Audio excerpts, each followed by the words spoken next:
Welcome to another edition of Exclusive Interview here on NBC. In this program, we talk to individuals. We try to discover what they're doing in their particular area of expertise, in their particular platform, and we'll try to discover a bigger picture of what they're doing in their specific areas. And my name is Emmanuel Tuwala, welcoming you to this edition of Exclusive Interview. And I have a very special guest in today's program, and that's Mrs. Hawa Ndilowe, Chief Secretary to the Government of Malawi. Welcome to the program, Madam Ndilowe. Thank you very much. Tell me, first of all, you should be the first woman to become the Chief Secretary of the Government. Am I correct or incorrect, according to the records that you have at the office? You are very correct, yeah, that I'm the first woman to become Chief Secretary to the government. When was your appointment? That was on the 11th of March this year. Yeah. How did you receive the message, Madam Ndilowe? When I heard the message, I felt really humbled, but also honored. Yeah. And reflecting on the responsibility, I felt that God had a special mission for me. That's how I felt. What kind of a special mission do you think God has for you? I have a passion, yeah, for making a difference to other people. Yeah. And I think as a servant leader, it fits with the public service, as it links to the mission of the public service. Yeah. That at the end of the day, yeah, we need to make a difference to the citizens in terms of delivering quality public services to the people, making sure that the government is delivering programs that improve the quality of life of the majority of the people, but also to make sure that the national development agenda is achieved and our country develops. Yeah. And I felt that the mission of doing something that ends up improving the quality of life of people, making life better, it's a calling. That's how I felt. Well put there. Now, what is public service? And the difference, Madam, between civil service and public service, what are they different, or how do this sector work? The public service, as described in the Public Service Act, there's actually a law that defines the public service, comprises of the civil service, and we also have the Teaching Service Commission, we have the Civil Service Commission, there's a Judicial Service Commission, yeah, Parliamentary Service Commission, we have parastatals. These are also part of the public service. Like NBC? Like NBC. Right. In addition to that, we also what we call independent governance institutions, like the Law Commission, Ombudsman. These are all part of the public service. But I directly supervise the civil service. Right. While there is also a relationship in terms of the supervision and the oversight of some of the institutions, for example, like the parastatals. But of course, there are other structures. But directly supervising the civil service. You recently held a press conference in Blantyre where you are outlining the vision that you have as an individual and to the larger part of family of Malawi government. And one of the things that you spelled out was your main focus will be to improve achievement of purpose of public service. What did you mean by that statement? What I meant is that the public service is there for a purpose. And I really would like us in the public service to reflect about that purpose and work towards achieving it in a special way. As I said earlier on, that the main purpose of the public service is to make sure that we deliver excellent public services to citizens, programs that improve the quality of life of the majority of Malawians, but also making sure that the national development agenda for the country is achieved and our country develops. And therefore, I would like us in the public service, in every activity, whatever we're doing, to be checking ourselves whether we are achieving this purpose. So what I meant was that I would like us to give this special reflection, special focus. When we are delivering services, whether it is water or health services. What has been wrong? What has been wrong previously? It's not necessarily being wrong. Yep. I guess it's always aiming higher and higher. There's always room for improvement. And so this special focus is really to aim higher. But also, where probably we're not doing so well, to be looking at how can we improve. I always share that when we're looking at activities in an organization, there are three kinds of activities. Okay. You can decide to be part of maintaining the status quo. Yeah. That the way you find it, It should you be join continue as it, yes. as it is. As it is. Yeah. But you can also decide to solve problems and offer solutions. And thirdly, you can decide that I'll provide a higher level of performance in this situation.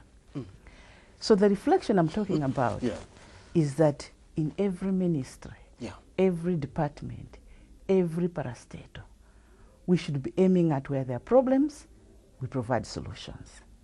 Where there is a lower level of performance, we should aim at bringing that performance higher. But because we measure this in relation to the services that people receive, so when we're talking about issuing of passports, at immigration office, at immigration, when we're talking about driving licenses, we should look, how can we make this better? When we're looking at the long queues, what is it that we can do to give a better service to the people? When we look at access to clean water in the country, we should be asking, how can we make sure that the whole country has access to clean water that is accessible, that is affordable? When we're looking at access to health services. So my view is that, yes, we've been doing a lot, and we've been doing quite good things, but I believe we should be aiming higher. Where probably we're not doing so well, we should be focusing doing better, so that the citizens can actually feel that there is really a public service that is focusing on us. So the mindset is not about two mindsets that you described, but you want you don't want the status quo to continue. You don't want the what was the second one? The second one was offering solutions where there are problems. And the other one was to bring another dimension. The higher level of performance. If it was taking, let's say, 3 months to produce a passport, is it possible to take it to 1 month? That's the third level of focus. Right. So at the end of the day, to focus on, are we achieving the purpose of the public service? Are we making a difference to the people? And how can we provide something better, something higher? You also hinted on the role of office of a president and the cabinet, OPC. We seem to hear a lot of this name many times, OPC. But really, Mrs. Ndilowe, you forgive me, many people don't realize what is the OPC. We only know a few individuals that are in OPC, but what is office of president and the cabinet? What is its role in Malawi? As I mentioned in about the public service and the many units to it, at the helm is the office of the president cabinet to provide leadership and oversight to all the ministries and all the other units that are supposed to be supervised to make sure that the purpose of the public service is achieved. So at the end of the day, the office of president and cabinet, and of course headed by the chief secretary of the government, we are supposed to provide leadership to the ministries, to the departments, to the parastatals, to make sure that the purposes that these organizations were established are achieved. But not just achieved, but in line with that higher purpose of making sure that the citizens are receiving excellent services. For example, like TVM, we should be able to say, what kind of services are you giving to the citizens? So even though you may be reporting directly to the Minister of Information, but at Office of President or Cabinet, it is our interest to lead and provide oversight that indeed what TVM is supposed to be delivering is being delivered and at the highest level of quality. What about in other arms? We have got judiciary, we have got legislature. What's the role of OPC in those particular arms of government? Well, recognizing the issue of the three arms of government, there is a collaborative relationship with the judiciary, but also a collaborative relationship with Parliament as well. So there are certain decisions that still the Office of President and Cabinet has to make, even though basically these arms of government are independent. But there are certain decisions that still have to be made by OPC and collaborate in many areas, at the same time respecting the independence of the judiciary as well as the legislature from the executive.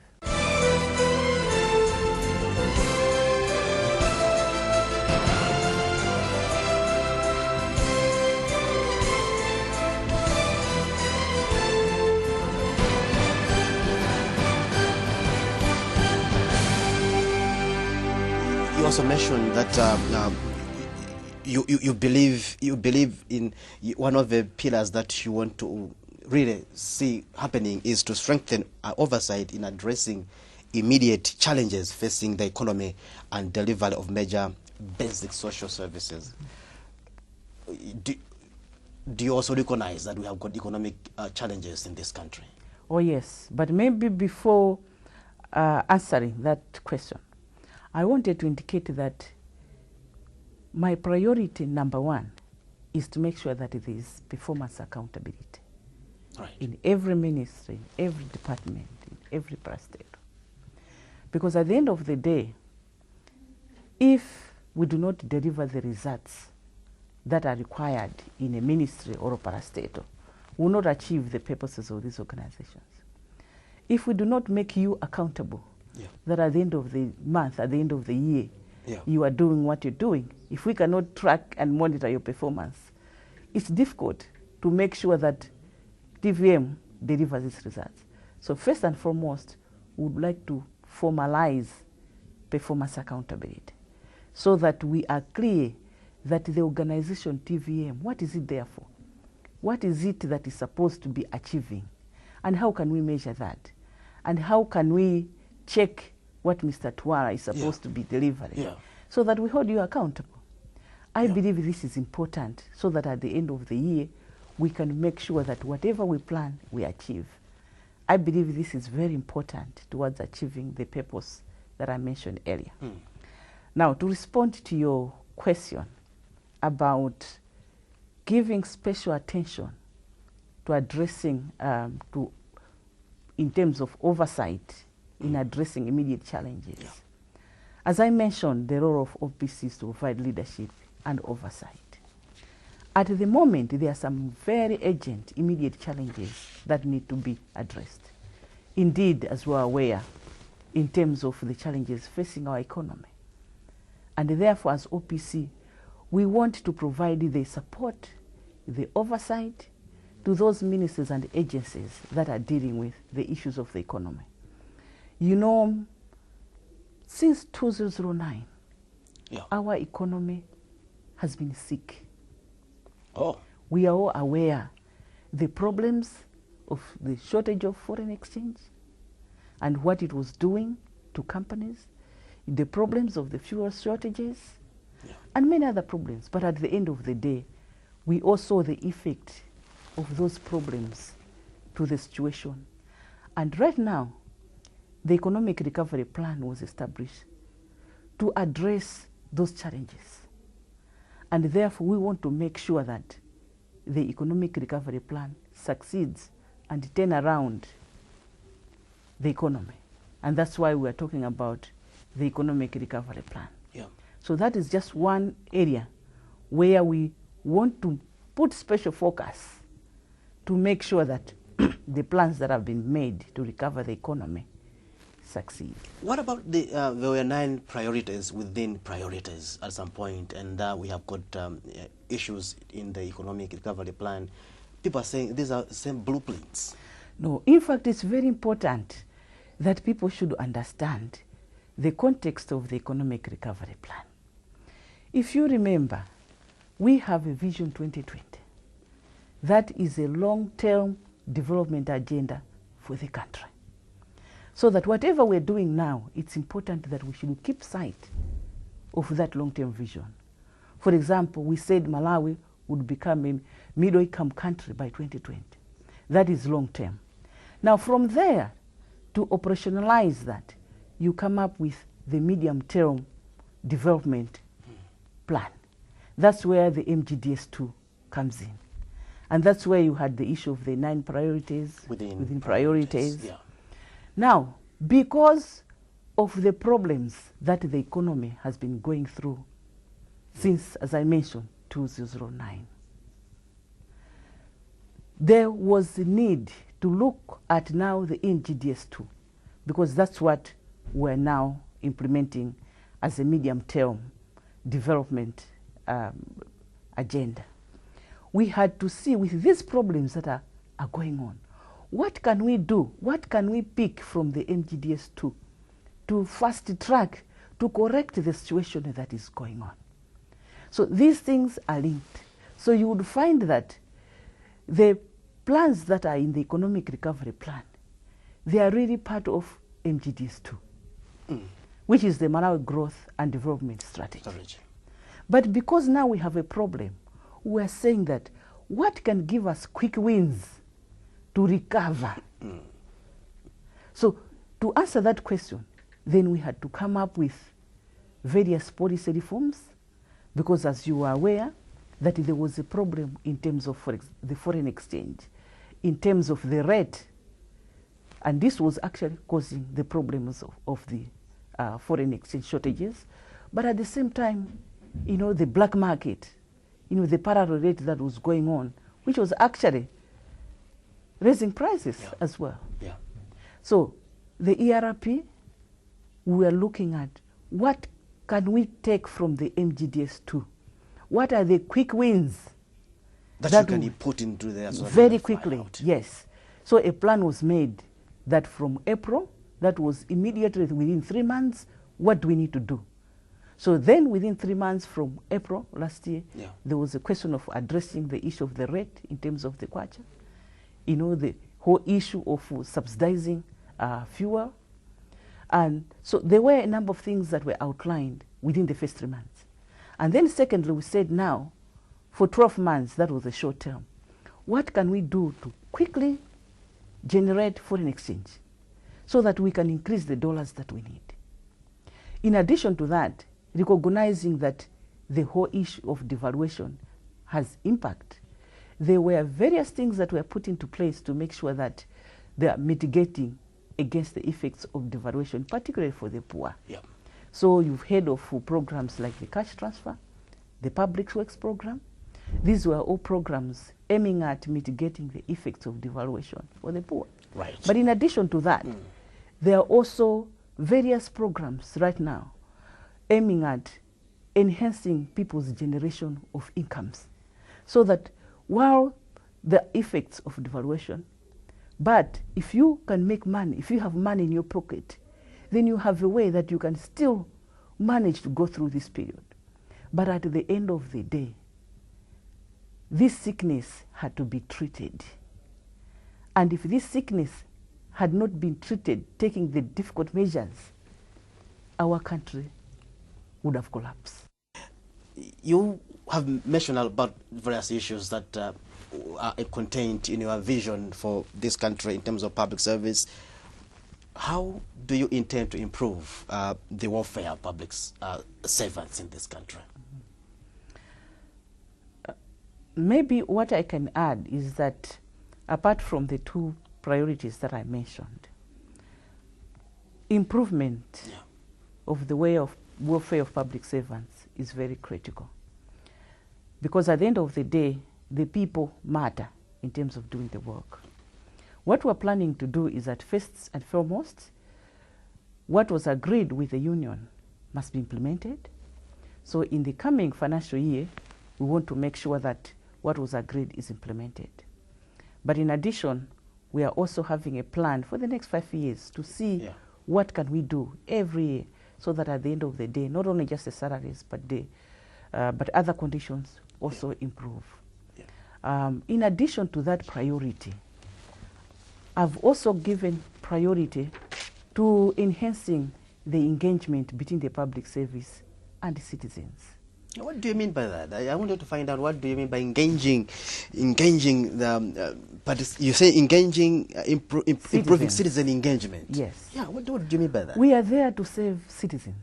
So the citizens need to know what the government is planning, what are these development initiatives, also give them an opportunity to hear their views, because where government is doing so much, but the citizens may not be aware. So we want to make sure that we increase that communication so that the citizens are aware. In addition to that, we also want to be able to connect with the media, because they are the ones that are also critical to making sure that the citizens are aware of what government is doing, but also to get a picture of the views of the citizens.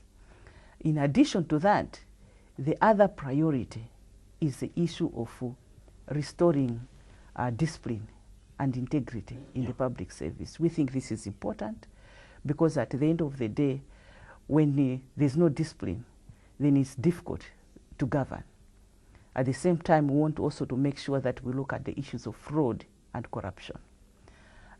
These are some of the priorities. But in addition to that, I also believe that ICT has a role in terms of improving the quality of services, the efficiency of services.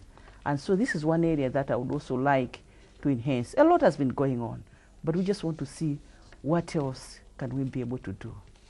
So these are some of the priorities initially that I want to focus on. What about on gender equality in the public service? Oh, definitely. Considering my position, I definitely would like to make sure that this improves. Has it, well, have we had a lot of imbalances? Now there's a lot of improvement, but the gap is still there.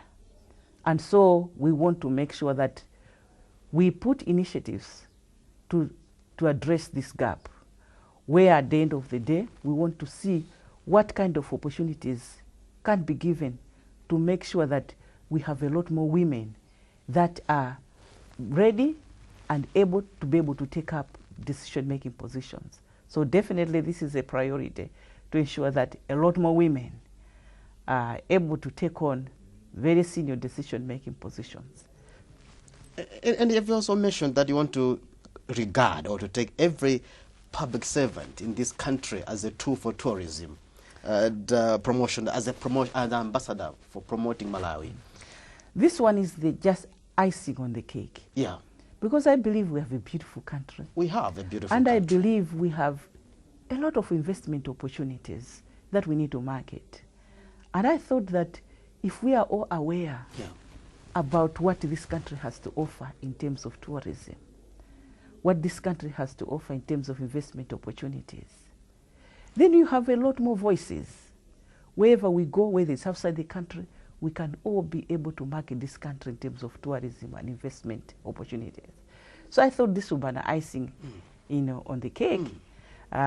So what I have planned is that in all these areas, I will have to identify what I'm calling quick wins. What are the things that we can quickly achieve and then build on that, so that at the end of the day, I should be able to check in a year's time what is it that we had planned and what is it that has been achieved. One issue that I also wanted to add on that issue of the economy is the issue of how can we make sure that we keep on track with the long-term sustainable development of this country. Because sometimes we can start certain things and then stop and start something else. It does affect in terms of in the long term where we go. So another issue that we would like to look at, it's happening, but to give it special focus, is to make sure that we are consistent in terms of focusing on the long-term sustainable development of the country. How would you summarize your vision? It's a long vision, I know, but yes. How would you summarize it in very simple terms?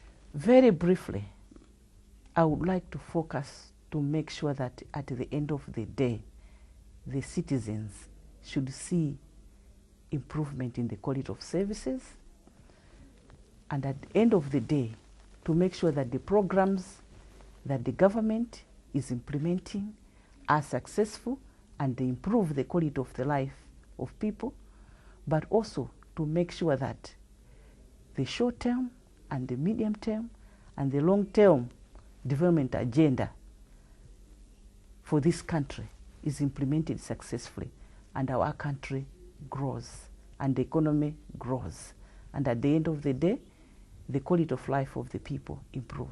It's been a pleasure, Madam Ndilowe, having you in the studio today. Thank you very much. My name is Emmanuel Twala, and my guest in today's program, exclusive interview, has been the Chief Secretary to Government, that's Mrs. Hawa Ndilowe. Till next time, God bless you. Bye-bye for now.